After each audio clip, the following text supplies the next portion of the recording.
Meus queridos, é uma alegria para nós estarmos na casa de Deus. E nesta noite eu gostaria de tratar com a igreja acerca de um evangelho cheio de poeira, de um evangelho empoeirado.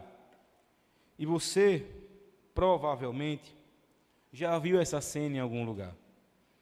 Pastor, vai falar da minha Bíblia na minha sala, vou ter que tirar hoje quando eu chegar em casa. Não faça isso, não tem problema. Mas a proposta é analisarmos essa imagem e entender o que é um evangelho empoeirado. Nós podemos pensar, você pode pensar, pastor, mas lá em casa não tem uma Bíblia dessa não. Lá em casa não tem nenhuma Bíblia para enfeitar o móvel não, fique tranquilo. Então para mim, esse sermão não vai servir. Vim no dia errado, não era para vir hoje. Mas a proposta não é para falar tão somente dessa imagem, e sim analisar se de fato nosso evangelho, aquele que nós cremos certa vez, aquele que levantamos as nossas mãos e falamos, eu aceito esse evangelho, eu aceito Cristo Jesus em minha vida, se ele está proporcionando uma mudança em nós e através de nós. Então a proposta do que eu quero trazer para os irmãos e para as irmãs é entender, será que mesmo não colocando a Bíblia nesse lugar, lá em casa, o meu evangelho gera mudança? Não no outro, mas em mim. Porque a proposta não é para outra pessoa, mas para uma análise muito pessoal. Então eu quero analisar, com a ajuda do Senhor, apenas um verso da palavra de Deus, que está em Esdras, capítulo 7. Esdras, capítulo 7, e nós vamos ler apenas o verso 10.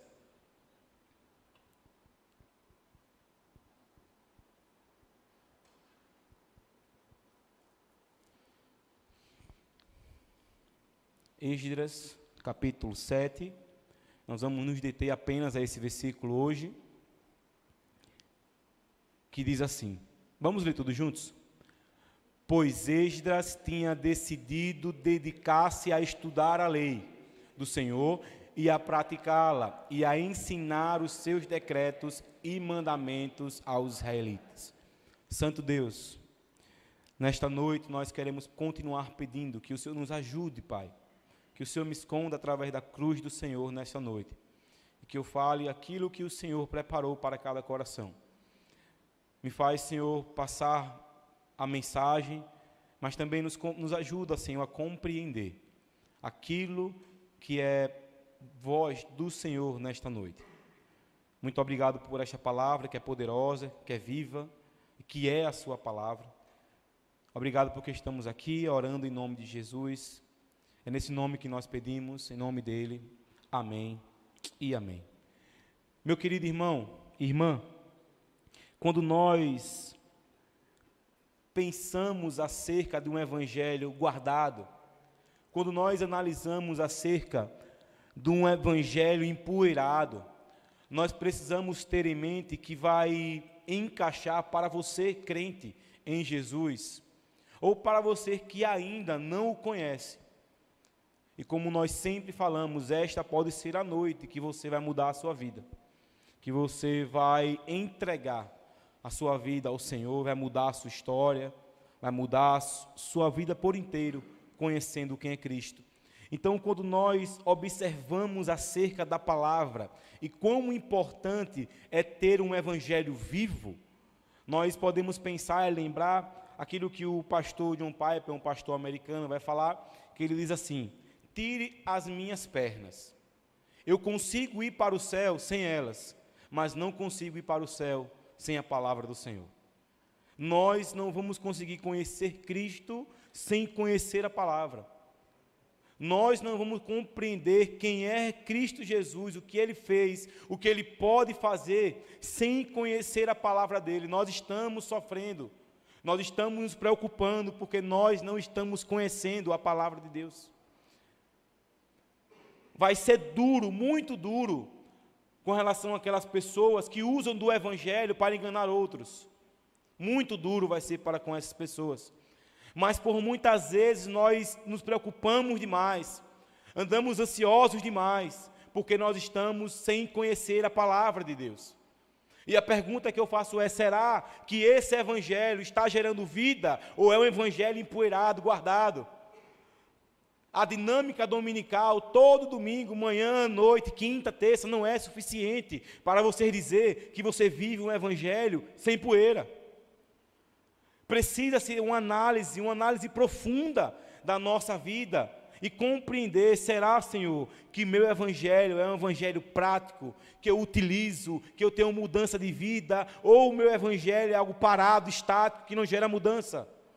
Porque se o evangelho, meu querido, querida, você pode estar aqui todos os dias, mas se o evangelho não mudou a sua vida, nada valerá. Se esse evangelho não transformou o seu coração, se ele não tem transformado a sua realidade, você ainda não compreendeu. Então, quando nós olhamos o texto de Esdras, e hoje, pastor, eu não vou completar o seu sermão, mas eu vou continuar o sermão de hoje pela manhã. Se você esteve aqui, o pastor falou sobre Esdras, sobre crônicas, e minha proposta não é complementar. Eu vou trazer uma palavra para completar, não é isso. Eu quero continuar tão somente do que nós falamos hoje pela manhã. Hoje falamos sobre Esdras, falamos sobre o livro de crônicas, sobre a Babilônia. E para situar você acerca desse texto que nós lemos, pois Esdras tinha decidido dedicar-se ao estudar a lei do Senhor e a praticá-la, e a ensinar os seus decretos. É o texto que nós acabamos de ler. E a proposta que eu quero trazer, e quem é Esdras? Quem é esse rapaz, pastor? Eu estou aqui, já conheço, mas pode ter alguém que não conhece, nunca ouviu falar. Me permita, você que sabe, agora você vai ter paciência comigo. E Esdras, nós sabemos que o povo estava exilado, lá na Babilônia. E o rei Ciro fala: olha, pode voltar. Pode ir voltando e volta com Zorobabel para lançar os fundamentos do templo. Começa uma reconstrução do templo. E a palavra vai falar que o povo chorava em voz alta. Primeiro, porque lembrava do templo. E segundo, porque estavam esperançosos. E a palavra vai dizer que se confundia, não sabia se choro era de alegria ou de tristeza. Então nós temos Zorobabel vindo para lançar fundamentos, o novo templo, que o povo estava na Babilônia, exilado lá, 70 anos lá, mas o rei fala: olha, podem voltar para Jerusalém. E aí nós temos o primeiro movimento com Zorobabel, que ele vai lançar os fundamentos para o novo templo. Só que nesse movimento tem outro rapaz chamado Esdras, que é esse aqui que eu estou falando. E Esdras era um escriba, alguém que conhecia muito a palavra, a lei de Moisés. E nós temos Neemias também. Então Zorobabel lança os fundamentos do templo.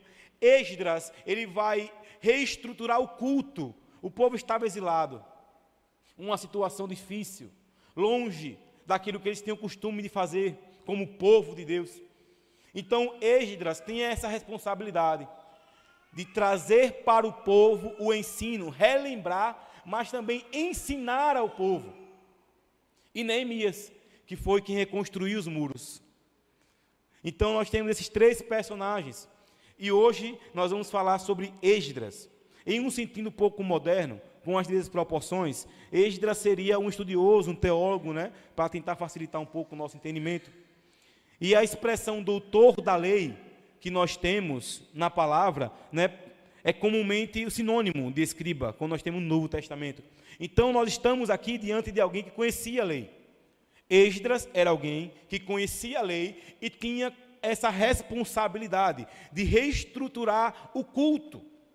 Esdras tinha a função de relembrar e ensinar ao povo quem era Deus, quem era Yahvé, o que ele fez, e o que ele fez pelo povo e o que ele podia fazer. E nós podemos compreender, e a proposta que eu quero nesta noite, é trazer o que o evangelho empoeirado não tem capacidade de gerar. Meu querido, minha querida, você pode ter 30 Bíblias em casa. Se você não abre nenhuma, é um livro comum. Mas se você tem uma que é toda rasgada, toda amarela, que você usa, meu irmão, aí sim tem transformação.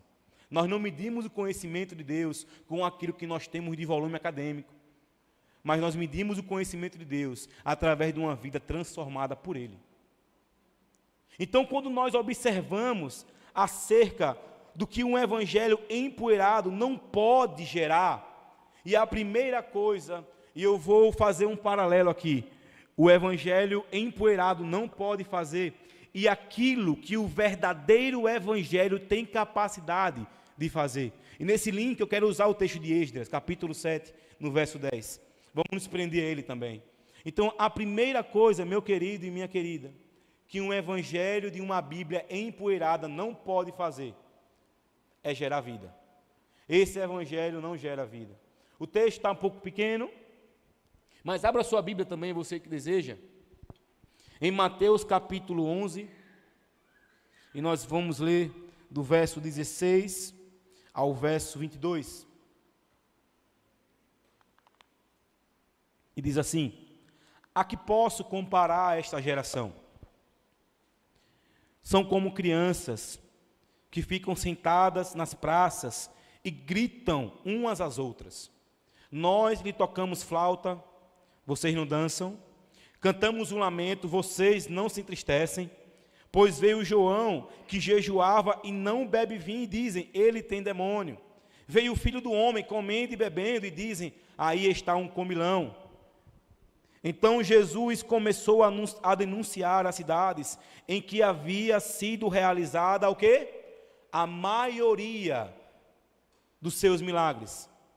Jesus começou a denunciar as cidades que havia sido realizada alguns milagres, poucos milagres, a maioria dos milagres, porque não se arrependeram mesmo vendo tudo aquilo.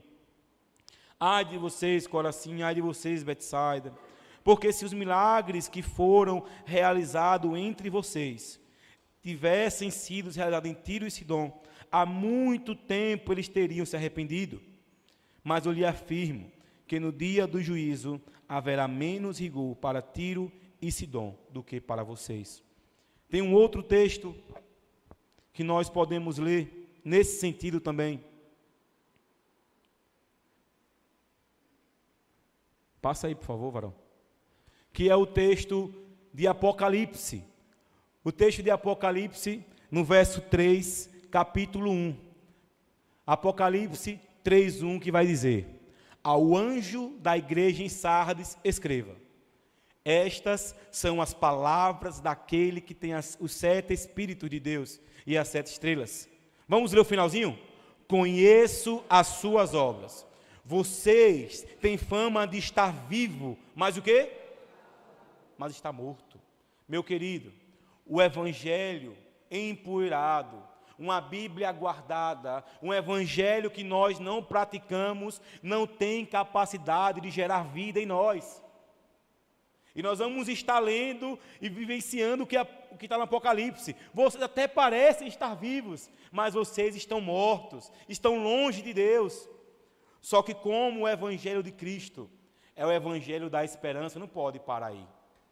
Como o evangelho de Cristo é o evangelho da esperança, ele não pode parar no texto de Apocalipse. O verdadeiro evangelho gera em nós desejo de buscar conhecer a Cristo. O empoeirado não tem capacidade, meu amigo, de gerar vida em nós, mas o verdadeiro evangelho, ele gera em nós uma vontade de buscar mais a Ele. E nós vamos começar a analisar o texto de Esdras. E a primeira parte, pois Esdras tinha decidido dedicar-se a estudar a lei do Senhor. Em uma outra versão vai dizer, pois Esdras pôs no coração o propósito de buscar a lei de Deus. Meu querido irmão, irmã, a salvação é graça do Senhor, de graça. Nós não queremos o seu dinheiro por isso. Ele nem precisa, né? Dom de tudo. Mas, quando eu falo que o verdadeiro evangelho, ele gera em nós o desejo de buscar, é porque precisa partir de nós o desejo de conhecer a Cristo. Mesmo Esdras sendo um estudioso da lei, mesmo Esdras precisando saber da lei, porque ele iria ensinar, Esdras colocou no seu coração o propósito de conhecer mais a Cristo, de conhecer quem era Deus. Nós fazemos vários propósitos, de economizar para comprar uma casa, de economizar para começar um curso na faculdade, propósito de ter um bem, de emagrecer também. Então nós estamos sempre com algum propósito, e se de fato nós queremos alcançar, nós vamos conseguir, com esforço, com dedicação. Então, para conhecer a Cristo, basta tão somente você colocar no seu coraçãozinho este propósito. Pastor, o senhor está falando aí, ok, mas e aí? Só que nós temos a palavra de Deus para corroborar com o que eu estou dizendo. O texto de Mateus capítulo 7, no verso 7 e 8 vai dizer: peçam e lhes será dado, busquem e encontrarão, batam e a porta lhes será aberta, pois todo o que pede, o que busca e aquele que bate. O texto de Salmo 27, 4 vai dizer: uma coisa eu peço ao Senhor e a buscarei, é estar na casa do Senhor todos os dias, contemplar em sua beleza e aprender no seu templo. Então, Jesus está falando: olhe, busque, bata, peça, que a porta será aberta. E agora depende de quem? Depende de nós, meu irmão. Nós não podemos querer viver uma vida cristã consumindo daqueles e daquelas que estudam. Nós não podemos sentar e só consumir a teologia de alguém, porque o acesso que um tem, você também tem, que é uma Bíblia, que é a palavra de Deus. Mas basta querer, basta você ter vontade. Nós precisamos ter esse entendimento, que o livre acesso nós já temos, a oportunidade de buscá-lo nós já temos, mas precisa existir uma vontade, um propósito, como o texto de Esdras vai nos mostrar. Esdras tinha decidido dedicar-se a estudar a lei. Não estou falando de você fazer teologia, de você ir para o seminário, não é nada disso. Mas é de você, meu irmão, minha irmã, começar a criar um hábito, ou até manter esse hábito, de leitura da palavra de Deus. Pastor, mas eu já ouvi isso, no mínimo umas 1000 vezes, mas pastor é para isso, para falar o que você já sabe. Nós precisamos analisar esse texto, entender que a palavra de Deus também traz outros versículos sobre isso, independente, varão, da sua idade, independente, olhe, meus irmãos, como o Senhor fala ao meu coração, forte nesse sentido, porque por muitas vezes, pelo tempo de caminhada, nós achamos que já sabemos tudo sobre Ele, e não é, não é. Então, o convite do Evangelho é aquele que o Tozer vai falar, um autor. A religião moderna se concentra em encher a igreja de pessoas, encher a igreja de gente. Mas o verdadeiro Evangelho enfatiza encher as pessoas de Deus. Ter mais gente na igreja é uma bênção. Ah, então você não quer? Não, quero. Por mim, vem o Agostinho inteiro para cá, para essa igreja. Vai ter que ficar em pé na janela.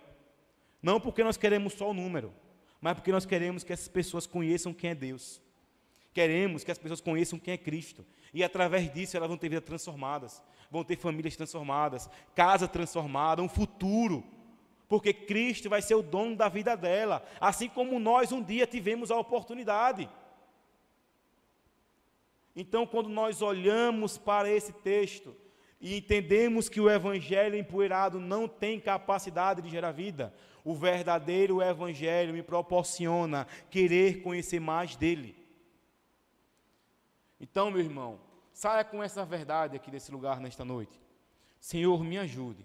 Quando o pastor provocou aquela oração de orar, de você agradecer a Deus que você está aqui, é o que precisamos fazer. Senhor, me ajude, coloque força em meu coração para buscar mais do Senhor. Oh, meu Deus, eu estou aqui há 10 anos e não cresci nada. Eu estou aqui há tanto tempo e não estou desfrutando do que o Senhor tem. Meu querido, minha querida, o Senhor está disponível para todos nós. O verdadeiro evangelho, se ele é verdadeiro, ele proporciona uma vontade de buscar a Deus. Vontade essa que vem do próprio Deus. Mas nós escolhemos outras coisas, fazer outras coisas. Então a primeira coisa que o verdadeiro evangelho proporciona é a vontade de buscar a esse Deus. Só que outro ponto que o evangelho empoeirado não pode gerar, irmã Rose. Sabe qual é? Que é mudança. Um evangelho empoeirado, guardado, que eu acho que eu tenho, não gera mudança.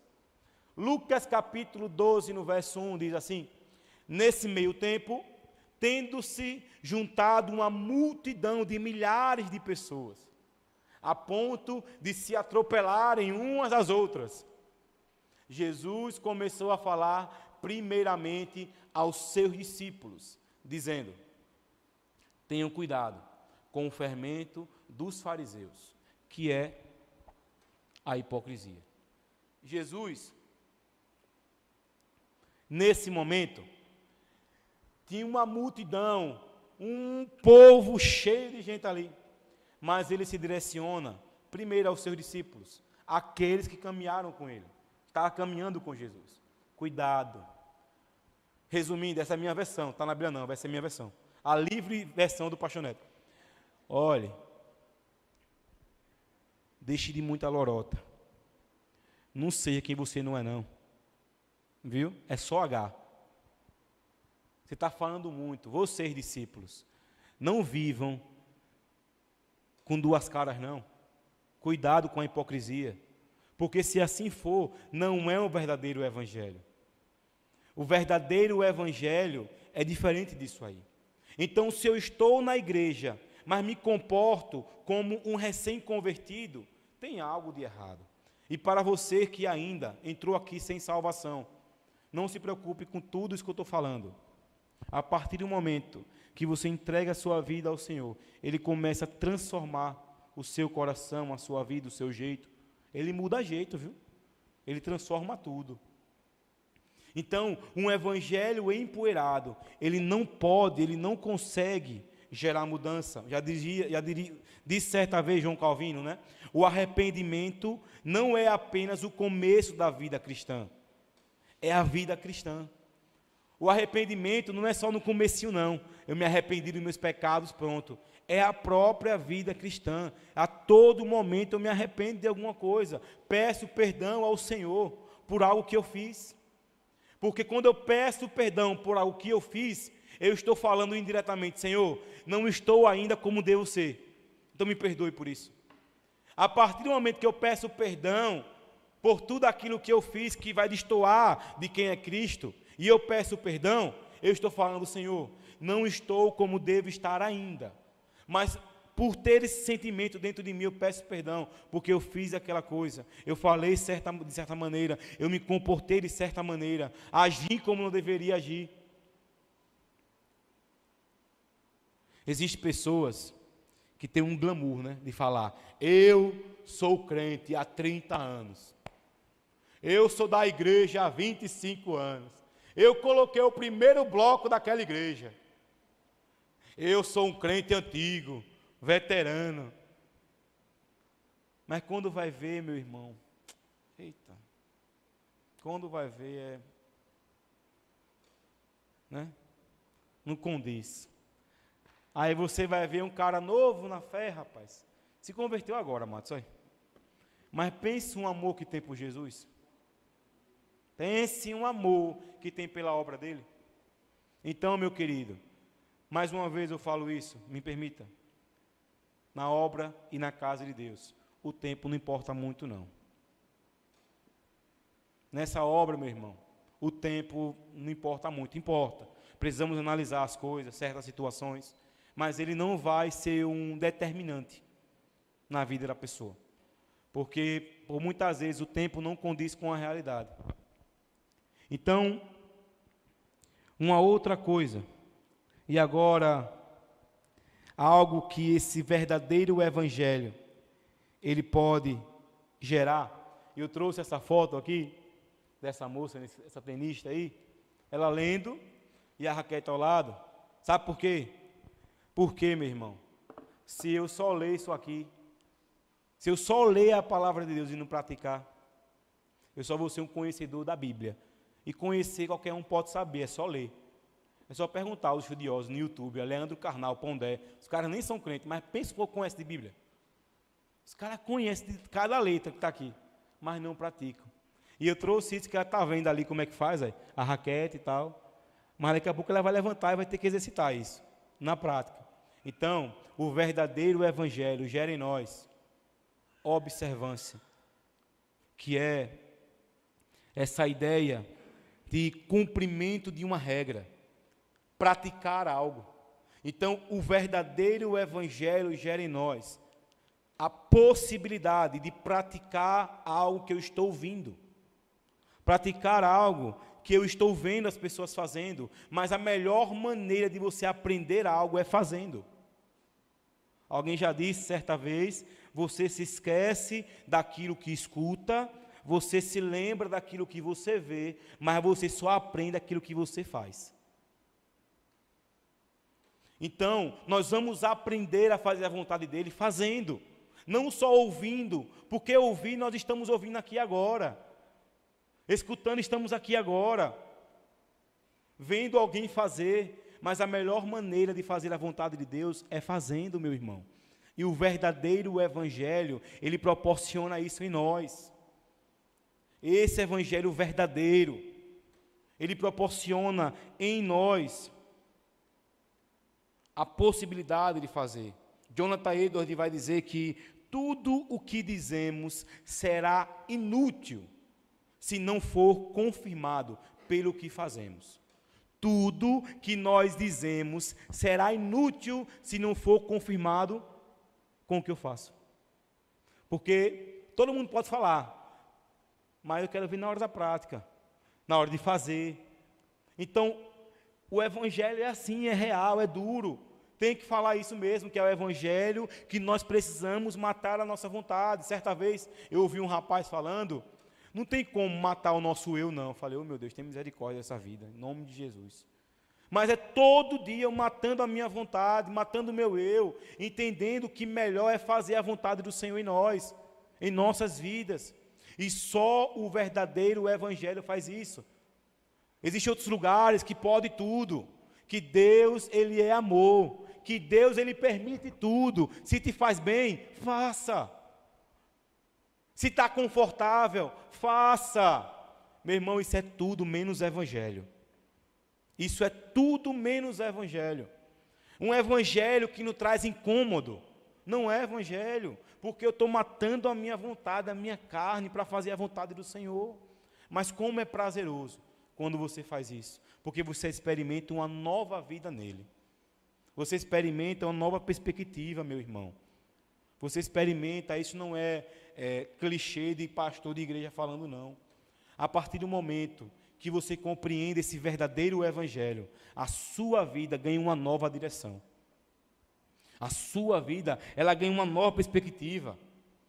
Então, o verdadeiro evangelho vai trazer observância no sentido, nós analisamos a primeira parte, que Esdras tinha decidido dedicar-se a estudar, e agora o quê? A praticá-la. E o texto vai dizer, Tiago, sejam praticantes da palavra e não apenas enganando-se ao outro, enganando ao seu marido, à sua esposa, enganando-se a quem?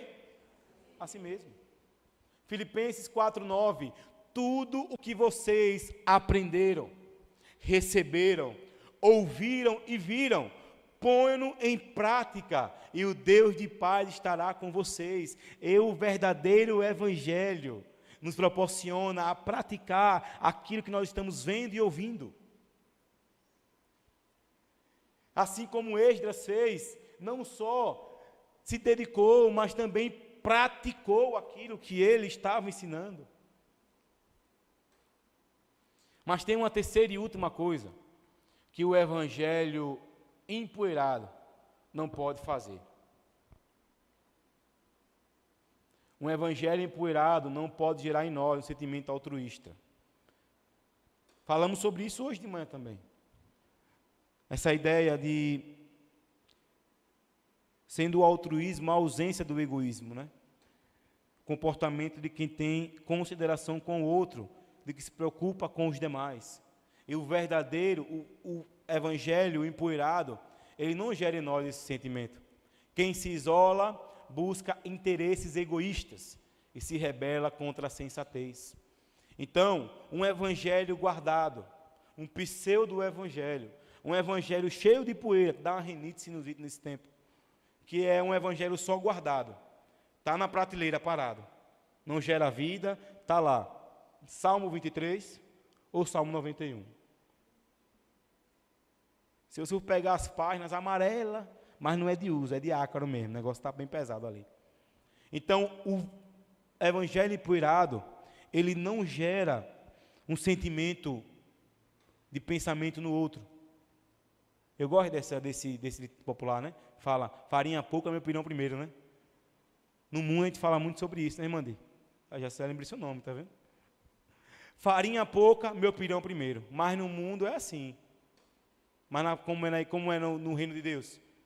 Os irmãos já sabem. Como é no reino de Deus? Farinha pouca é um pouco de pirão para cada. Essa é a proposta do reino de Deus.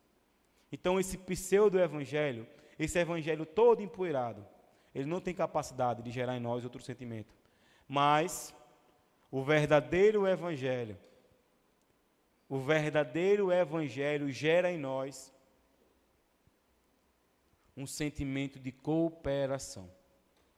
O texto de Esdras vai começar dizendo: ele decidiu dedicar-se a estudar, a praticar e a ensinar os seus decretos. Então Esdras, mesmo sendo escriba, mas ele não quis ficar só para ele. Ele quis compartilhar, claro, fazia parte da sua função, mas nós podemos pegar esse texto e falar, olha, ele pulverizou o ensino da lei. Ele fez conhecido a lei de Deus, sendo a sua função reestruturar o culto naquele lugar. E aqui nós temos um texto de Colossenses capítulo 3, no verso 15 e 16. Se puder, por favor, projetar, não está aí no slide. Colossenses capítulo 3, verso 15 e verso 16, que diz assim: que a paz de Cristo seja o juiz em seus corações, visto que vocês foram chamados para viver em paz, como membros de um só corpo. Esse é o sentimento de cooperação que gera em nós. E sejam agradecidos. Habitem ricamente em vocês a palavra de Cristo. Ensinem e aconselhem-se uns aos outros com toda a sabedoria. E cantem salmos, hinos e cantos espirituais com gratidão a Deus em seus corações. Então, meu querido, o verdadeiro evangelho, ele gera em nós um espírito de cooperação. O evangelho, ontem mesmo foi um exemplo disso. Ontem nós contamos, bem rápido, pastor, contamos 42 pessoas da Igreja Nação de ontem. 42 pessoas. E um espírito de cooperação, um servia o bolo, o outro fazia a pipoca, um limpava o chão. Um sentimento de cooperação que nós só temos na igreja. De ninguém querer nada em troca. Da pessoa fazer porque ama a Cristo e quer servir as pessoas. E aquelas crianças ontem, eu falei pela manhã isso hoje, na IBD, aquelas crianças podem nunca entrar aqui. Aquelas crianças podem nunca mais lembrar do meu rosto e do rosto de ninguém que está aqui. Mas ontem aquelas crianças, através da cooperação de todos, ouviram que Jesus Cristo é o Senhor. E eu perguntei às crianças, alguém entendeu a história que eu contei aqui? Uma criança, que eu não sei quem é, nunca esteve aqui, falou, eu quero falar, posso falar, toda envergonhada. E eu falei isso hoje pela manhã na EBD da Juventude. E aquela criança fez, meu coração é sujo, mas Jesus pode limpar. Enquanto eu estou fazendo a dinâmica, tem que ter alguém dando suporte em outro lugar. E assim acontece o reino de Deus. A cooperação do reino de Deus, e como é maravilhoso. Meu irmão, eu quero te convidar, eu quero te instigar. Se você está na igreja ou se você não está ainda, eu quero provocar você a começar a vivenciar esses momentos como igreja. O culto do domingo ele não é suficiente para conhecer um ao outro. A terça, a quinta, não é. Viva o que a igreja tem para oferecer. A igreja se movimenta. Então permita, dedique, coloque no seu coração, Senhor, eu não vou esperar chegar janeiro não. Nosso maior defeito é colocar a data na mudança. Tem que mudar logo. Senhor, essa semana eu vou começar a participar mais da obra do Senhor. E você vai começar a desfrutar de tudo isso que esse verdadeiro evangelho pode gerar em nós. Então, com a cooperação que nós temos ontem, aquelas crianças foram para casa com o Novo Testamento na mão, com uma revistinha com uma história bíblica e com uma história na cabeça, que o nosso coração é sujo. Aí a história é o seguinte: eu pego um copo, jogo iodo dentro, aí a água fica escura. Só que o iodo, quando você jogar água sanitária dentro, fica branco. E se você jogar iodo ainda, não vai ficar mais escuro, porque a água sanitária é muito forte. Então eu pego o copo, derramo o iodo, fica todo escuro. Aí eu falo: olha, nosso coração é assim. Mas Jesus faz assim na nossa vida, olha. Aí derramo, aí fica branquinho.